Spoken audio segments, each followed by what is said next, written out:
So I'm going to continue with the same example where we have our value table of the probabilities and we have the bar chart for the same probabilities.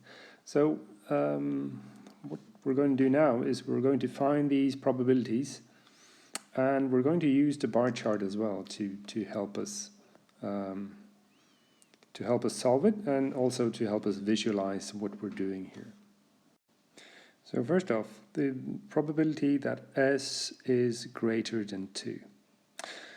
Now, what we can do here is we can add together all the possibilities higher than 2. So the possibility that S is 3 is 2 divided by 24 plus 3 divided by 24 plus but this is a cumbersome method, takes a bit of time. So what we can do instead, since we know that all of these probabilities together, since this is a probability distribution table, we know that the sum of all these is 1. So the sum would have to be 24 out of 24.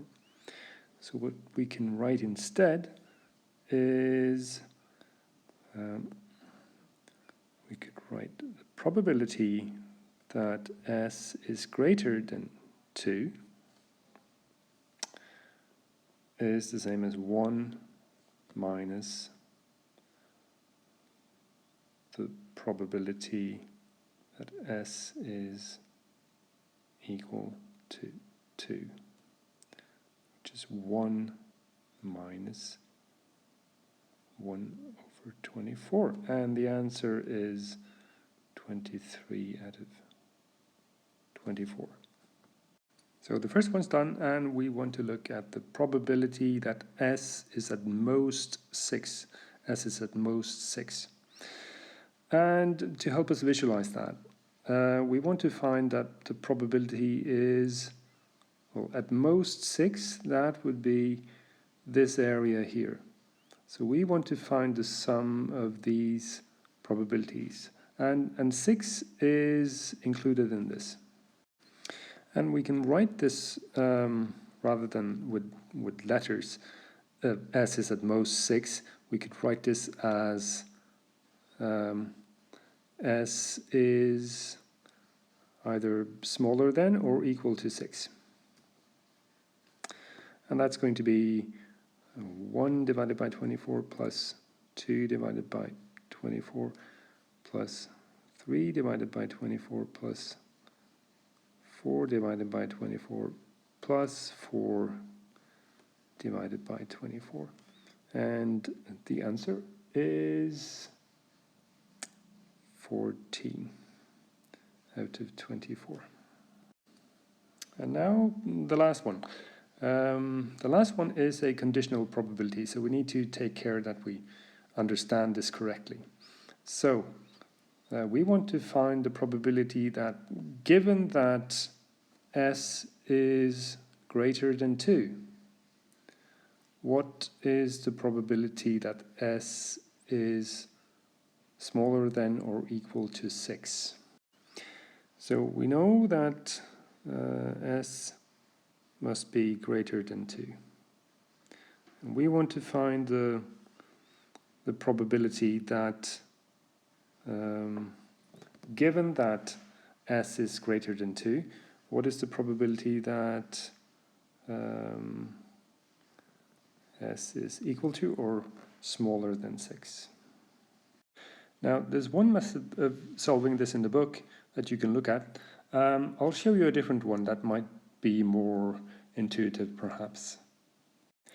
Now, I've shown you before that when we deal with conditional probabilities, a good way of dealing with them is to, if you have the probability of A given that B happens, we pretend that B is the universal set. So we're reducing the size of the universal set and saying that it's limited. So we used to have 24 possible outcomes, right?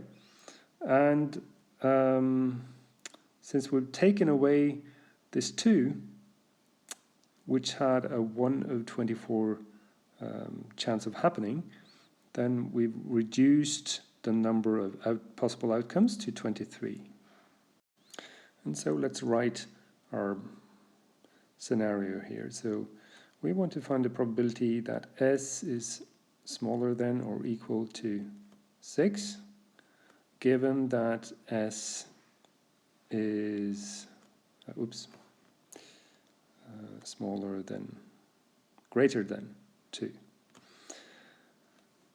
And our right side of the conditional, we make that our denominator, which is now 23. So we lost that one possibility that we could get a 2, and we have 23 possible outcomes left. And our numerator is, well, how many outcomes would make it a 3? That's 2. How many outcomes would make it a 4? That's 3. Oops. And how many outcomes would make it a 5? That's 4. And how many outcomes would make it a 6? That's also 4. So that's 5, 9, that makes it 13 out of 23, which is also a bit quicker than what you find in the textbook.